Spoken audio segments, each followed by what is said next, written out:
So our gospel reading today primarily is concerned with divorce, but rather than talk about divorce, I'd rather flip this on its ear and talk a little bit about marriage, about what we understand marriage to be as Catholics in a Christian content. Because, you know, it's just important to make sense of it, I think, right? Not just to say, here are the rules, follow them, but really understand what undergirds the teaching on marriage from the perspective of the Catholic Church. And I want to do it now for a particular reason. Anybody here married? Okay, I want you to think through this. Before you got married in the church, you came and visited a priest or deacon, and he probably filled out one of these forms. You remember the interview? Big fun, huh? Right. But at that time, well, you probably had already paid for a ring, and you weren't getting that back. And you paid for a gown, no refunds on them.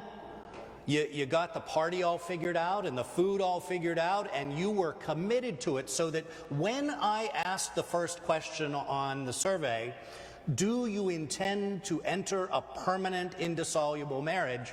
Okay, married folks, tell me, would you have heard permanent, indissoluble marriage is what I'm ready for? Or, oh my goodness, I got so much sunk in the wedding day, we're doing this. We're doing it, man. Right? So that point is a little late in the game to be talking about the church's teaching on marriage. Today seems a whole lot better time. Because even if you personally are not looking to get married in the near future, well, I bet you might have a friend or a child or a grandchild or a niece or a nephew who will be looking at marriage. And it's important for us to understand and be able to explain what we believe as Catholics regarding marriage. So the format I'm going to follow is going to be a little disjointed, because I'm going to run through these questions with you, and then we'll talk a little bit about the sacramentality of marriage and the spirituality of marriage. The very first one we've already gotten to, right? We ask fiancés preparing for marriage, do you intend to enter into a permanent and indissoluble marriage?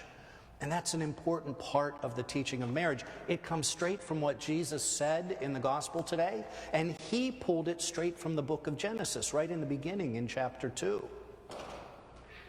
Now, you guys who are married, you remember your vows, right? Not just the I do part. You remember what you promised, right? Okay, for better or for worse, we'll get to that in a minute. But the very end of your vows, you said, till death do us part. Now, the church doesn't just put that there because that's the way weddings work in every Hallmark movie and they wanted to be consistent with it. No.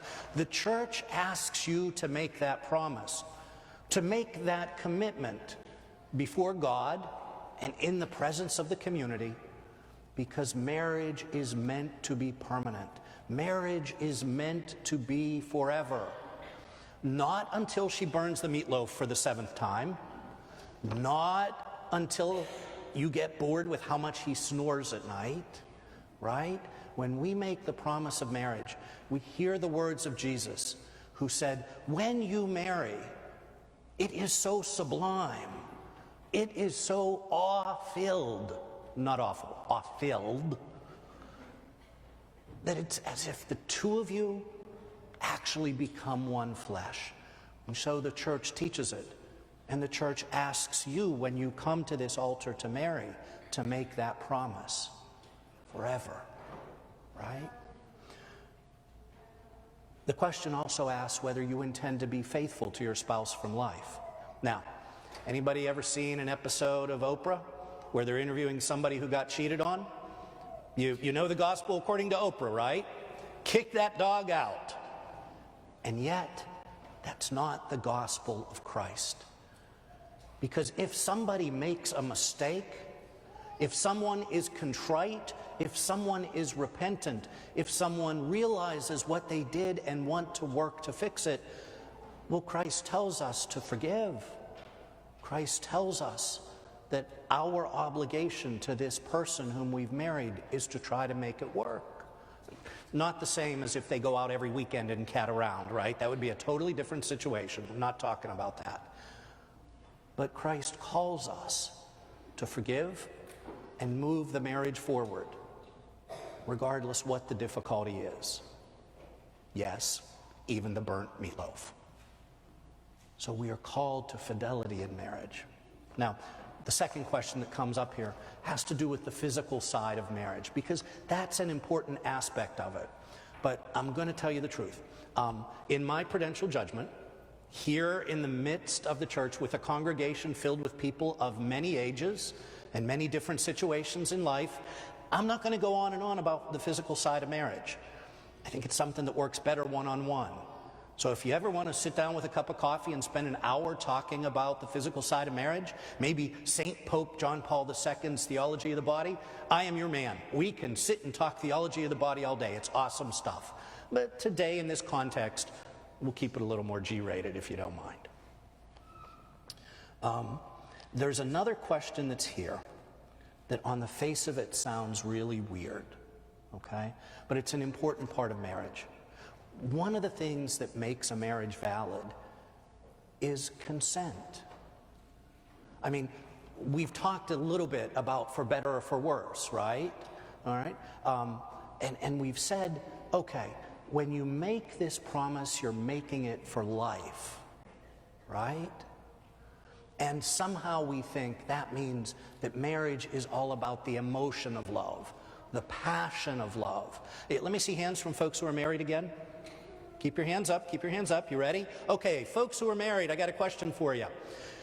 You feeling that? Oh, keep them up, keep them up. You're not going to put them down yet. I promise you, you'll put them down in 2 seconds. Ready for this? Have you felt that little pitter-patter in your heart? That burning love in your heart 24/7, 365, that you can put your hands down if you, yeah, right? Yeah. Have you felt that through the entirety of your marriage? I'll be in the confessional after Mass for you who kept your hands up. Because see, marriage is about love, but it seems that it's more about the virtue of love, the commitment of love, the virtue of faith more than anything else. Because you who are married can tell me better than I can tell you that when you took those vows, could you possibly have foreseen the stuff that had happened 5 years later, 10 years later, 20 years later? There would have been no way to know all of these things. And part of what makes marriage so awesome is that you were willing to make that commitment. That come what may, snoring and meatloaf and whatever else, you made the commitment to stick with it till death do you part. But that commitment needs to be made in the context of consent. In a sense, you need to know your intended spouse before you can legitimately say, I do. Here's the example they always use in seminary classes. Ready? Imagine that you are engaged to an axe murderer. Little far-fetched. Imagine you're engaged to an axe murderer, but you don't know they're an axe murderer. When you come to the altar and say, I do, would you really be giving true consent? Would you really know what it is that you're getting into? Consent is important. And so that's why this next question comes up, as weird as it sounds. Have you had or have you been treated for any serious mental or emotional illness or substance abuse? On the face of it, it sounds like a really intrusive question to ask, right? Okay, trust me. When we ask this, I'm not prepping for material to go write a novel about. What's important, though, is the two people who are preparing to marry know about each other, know about what their needs are, know about what loving them is going to entail. So I ask it not to find salacious details, but to start a conversation between the couple, so that when they do reach the altar, they can consent and say, I don't know what the future will bring, but I know I want to commit myself to this person. Because that's what marriage is all about when it comes down to it, right? The promise you made when you were at this altar was to get your spouse into heaven. Did you realize that's what you were getting yourself into? Because that's what it is, right? Being married is all about saying, I love this person so much, I want the greatest good for them. I want them to spend eternity in heaven. And that's what you pledge in marriage. There are other questions that are asked, but they all get towards the same thing. Do you know your spouse? Are you committing to what Christian marriage is, permanent and indissoluble and faithful for life? And they're important questions. They're important because the sacrament of marriage, well, it's an actual sacrament. Anytime two baptized people get married, two Catholics, two Protestants, any combination thereof, when two baptized people get validly married, it's a sacrament, and that means something special. For instance, you come for a baptism.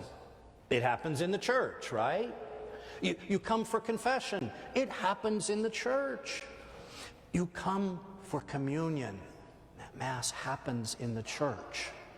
And that's why we always tend to insist that a marriage ceremony happens in the church. Because here's what happens with the sacrament.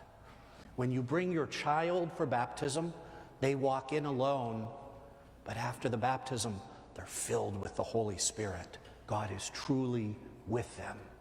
When you come to the sacrament of reconciliation, you walk out, having been absolved of your sins, you walk out filled with the grace of God.